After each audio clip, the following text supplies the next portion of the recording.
ಜಗದ್ಗುರು ಶ್ರೀಮನ್ ಮಧ್ವಾಚಾರ್ಯ ಮೂಲ ಮಹಾಸಂಸ್ಥಾನಾಧೀಶ್ವರರಾದ ಶ್ರೀ ಶ್ರೀ ಸುಬುಧೇಂದ್ರ ತೀರ್ಥ ಶ್ರೀಪಾದಂಗಳವರ ಅನುಗ್ರಹ ಆದೇಶದ ಮೇರೆಗೆ ಹಾಗೂ ಶ್ರೀ ರಾಜಾಯ ಗಿರಿಯಾಚಾರ್ ಸ್ವಯಮೀಂದ್ರಾಚಾರ್ ಮತ್ತು ವಾದೀಂದ್ರಾಚಾರ್ಯರ ನೇತೃತ್ವದಲ್ಲಿ ಶ್ರೀ ರಾಘವೇಂದ್ರ ಗುರು ಸಾರ್ವಭೌಮರ ಸಂಕ್ಷಿಪ್ತ ಪೂಜಾ ವಿಧಾನವನ್ನು ಪ್ರಸ್ತುತಪಡಿಸುತ್ತಿದ್ದೇವೆ. ಮೊದಲಿಗೆ ಪೂಜೆಗೆ ಬೇಕಾಗುವ ಸಾಮಗ್ರಿಗಳನ್ನು ಸಿದ್ಧ ಮಾಡಿಕೊಳ್ಳಿ. ಪಂಚಪಾತ್ರೆ ಉದ್ಧರಣೆ,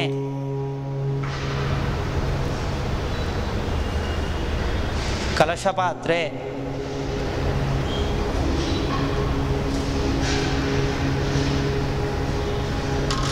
ಅರ್ಘ್ಯಪಾತ್ರೆ,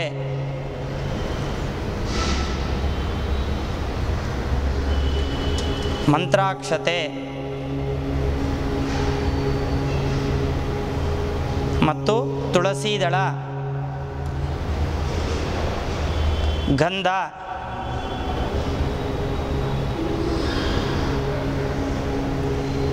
ಪುಷ್ಪಗಳು, ನೈವೇದ್ಯಕ್ಕೆ ತೆಂಗಿನಕಾಯಿ, ಬಾಳೆಹಣ್ಣುಗಳು, ಅಡಿಕೆ, ವಿಳೆದೆಲೆ, ದಕ್ಷಿಣೆ, ಅಗರಬತ್ತಿಗಳನ್ನು ಸಿದ್ಧ ಮಾಡಿಕೊಳ್ಳಿ. ದೀಪಗಳನ್ನು ಸಿದ್ಧ ಮಾಡಿಕೊಳ್ಳಿ. ಗುರುಗಳ ಭಾವಚಿತ್ರವನ್ನು ಅಥವಾ ವಿಗ್ರಹವನ್ನು ಮುಂದೆ ಇಟ್ಟುಕೊಂಡು ಪುಷ್ಪದಿಂದ ಅಲಂಕಾರವನ್ನು ಮಾಡಿ. ಪೂಜೆಗೆ ಕುಳಿತುಕೊಳ್ಳುವವರು ಶುಚಿರ್ಭೂತರಾಗಿ ಆಸನದಲ್ಲಿ ಕುಳಿತುಕೊಂಡು ಗುರು ಹಿರಿಯರನ್ನು ಸ್ಮರಣೆ ಮಾಡುತ್ತಾ, ಕುಲದೇವರನ್ನು ಸ್ಮರಣೆ ಮಾಡುತ್ತಾ, ಗ್ರಾಮದೇವತೆಯನ್ನು ಸ್ಮರಣೆ ಮಾಡುತ್ತಾ, ನಿಮ್ಮ ಇಷ್ಟ ದೇವತೆಗಳನ್ನು ಸ್ಮರಣೆ ಮಾಡುತ್ತಾ, ತದನಂತರ ಮುಖ್ಯ ಪ್ರಾಣದೇವರನ್ನು ಸ್ಮರಣೆ ಮಾಡುತ್ತಾ ಗುರುಗಳನ್ನು ಧ್ಯಾನವನ್ನು ಮಾಡಬೇಕು. ಪೂಜೆಯನ್ನು ಘಂಟಾನಾದದಿಂದ ಆರಂಭಿಸಬೇಕು. ಘಂಟಾನಾದವನ್ನು ಆರಂಭಿಸುವಾಗ ಈ ಶ್ಲೋಕವನ್ನು ಪಠಿಸಬಹುದು. ಆಗಮಾರ್ಥಂತು ದೇವಾನಾಂ ಗಮನಾರ್ಥಂತು ರಾಕ್ಷಸಾಂ ಕುರು ಘಂಟಾರವಂ ತತ್ರ ದೇವತಾಹ್ವಾನಲಾಂಛನಂ. ಈ ಮಂತ್ರವನ್ನು ಜಪಿಸುತ್ತಾ ಎರಡೂ ದೀಪವನ್ನು ಪ್ರಜ್ವಲಿಸಬೇಕು. ದೀಪಜ್ಯೋತಿ ಪರಬ್ರಹ್ಮ ದೀಪಜ್ಯೋತಿ ಜನಾರ್ದನ ದೀಪೋ ಮೇ ಹರತು ಪಾಪಂ ದೀಪಜ್ಯೋತಿ ನಮೋಸ್ತುತೆ. ದೀಪಜ್ಯೋತಿ ಪರಬ್ರಹ್ಮ ದೀಪಜ್ಯೋತಿ ಜನಾರ್ದನ ದೀಪೋ ಮೇ ಹರತು ಪಾಪಂ ದೀಪಜ್ಯೋತಿ ನಮೋಸ್ತುತೆ. ಆಚಮನವನ್ನು ಮಾಡಬೇಕು. ಶ್ರೀ ಗುರುಭ್ಯೋ ನಮಃ. ಕೇಶವಾಯ ಸ್ವಾಹ, ನಾರಾಯಣಾಯ ಸ್ವಾಹ, ಮಾಧವಾಯ ಸ್ವಾಹ, ಗೋವಿಂದಾಯ ನಮಃ, ವಿಷ್ಣವೇ ನಮಃ, ಮಧುಸೂದನಾಯ ನಮಃ, ತ್ರಿವಿಕ್ರಮಾಯ ನಮಃ, ವಾಮನಾಯ ನಮಃ, ಶ್ರೀಧರಾಯ ನಮಃ, ಋಷಿಕೇಶಾಯ ನಮಃ, ಪದ್ಮನಾಭಾಯ ನಮಃ, ದಾಮೋದರಾಯ ನಮಃ, ಸಂಕರ್ಷಣಾಯ ನಮಃ, ವಾಸುದೇವಾಯ ನಮಃ, ಪ್ರದ್ಯುಮ್ನಾಯ ನಮಃ, ಅನಿರುದ್ಧಾಯ ನಮಃ, ಪುರುಷೋತ್ತಮಾಯ ನಮಃ, ಅಧೋಕ್ಷಜಾಯ ನಮಃ, ನಾರಸಿಂಹಾಯ ನಮಃ, ಅಚ್ಯುತಾಯ ನಮಃ, ಜನಾರ್ದನಾಯ ನಮಃ, ಉಪೇಂದ್ರಾಯ ನಮಃ, ಹರಯೇ ನಮಃ, ಶ್ರೀಕೃಷ್ಣಾಯ ನಮಃ. ಈಗ ಸಂಕಲ್ಪವನ್ನು ಮಾಡಬೇಕು. ಮೊದಲು ಬಲಗೈಯಲ್ಲಿ ಅಕ್ಷತೆ, ಹೂವು ತೆಗೆದುಕೊಂಡು ಅದನ್ನು ಎಡಗೈಯಲ್ಲಿ ಹಾಕಿಕೊಂಡು ಬಲಗೈಯನ್ನು ಅದರ ಮೇಲೆ ಮುಚ್ಚಿಕೊಂಡು ನಿಮ್ಮ ಬಲ ತೊಡೆಯ ಮೇಲೆ ಇಟ್ಟುಕೊಳ್ಳಬೇಕು. ಈಗ ಸಂಕಲ್ಪ. ನಮಃ ಶುಭಾಭ್ಯಾಂ ಶುಭೇ ಶೋಭನೆ ಮುಹೂರ್ತೆ ಆದ್ಯ ಬ್ರಹ್ಮಣಃ ದ್ವಿತೀಯವರಾರ್ಧೆ ಶ್ರೀ ಶ್ವೇತವರಾಹಕಲ್ಪೆ ವೈವಸ್ವತ ಮನ್ವಂತರೆ ಕಲಿಯುಗೆ ಪ್ರಥಮಪಾದೆ ಭರತವರ್ಷೆ ಭರತಖಂಡೆ ಜಂಬೂದ್ವೀಪೆ ದಂಡಕಾರಣ್ಯೆ ದೇಶೇ ಗೋದಾವರ್ಯಾಃ ದಕ್ಷಿಣೇ ತೀರೆ ಶಾಲಿವಾಹನಶಕೆ ಬೌದ್ಧಾವತಾರೆ ರಾಮಕ್ಷೇತ್ರೆ ಅಸ್ಮಿನ್ ವರ್ತಮಾನೇನ ಚಾಂದ್ರಮಾನೇನ ದುರ್ಮುಖಿ ನಾಮ ಸಂವತ್ಸರಸ್ಯ ದಕ್ಷಿಣಾಯಣೆ ಶರದೃತೋ ಕಾರ್ತೀಕಮಾಸೆ ಶುಕ್ಲಪಕ್ಷೆ ದಶಮ್ಯಾಂತಿತೋ ಅದ್ಯವಾಸರಾಃ ವಾಸರಸ್ಥೋ ಭಾರ್ಗವಾಸರಯುಕ್ತಾಯಾಂ ಶುಭನಕ್ಷತ್ರ ಶುಭಯೋಗ ಶುಭಕರ್ಣ ಏವಂ ಗುಣ ವಿಶೇಷಣ ವಿಶಿಷ್ಟಾಯಾಂ ಶುಭತಿಥೋ ಶ್ರೀ ಶ್ರೀಮದ್ ರಾಘವೇಂದ್ರ ತೀರ್ಥ ಗುರುವಂತರ್ಗತ ಭಾರತೀ ರಮಣ ಮುಖ್ಯ ಪ್ರಾಣಾಂತರ್ಗತ ಸೀತಾಪತಿ ಶ್ರೀಮನ್ ಮೂಲರಾಮಚಂದ್ರ ಪ್ರೇರಣೆಯ ಸೀತಾಪತಿ ಶ್ರೀಮನ್ ಮೂಲರಾಮಚಂದ್ರ ಪ್ರೀತ್ಯರ್ಥಂ ಉತ್ತರಾ ನಕ್ಷತ್ರೆ ಕನ್ಯಾ ರಾಶೋ ಜಾತಾನ ಶ್ರೀ ಶ್ರೀ ಸುಬುಧೇಂದ್ರ ತೀರ್ಥ ಶ್ರೀಪಾದಾನ ತತಃ. ಈಗ ನಿಮ್ಮ ಗೋತ್ರವನ್ನು ಹೇಳಿಕೊಳ್ಳಿ. ಯಜಮಾನರು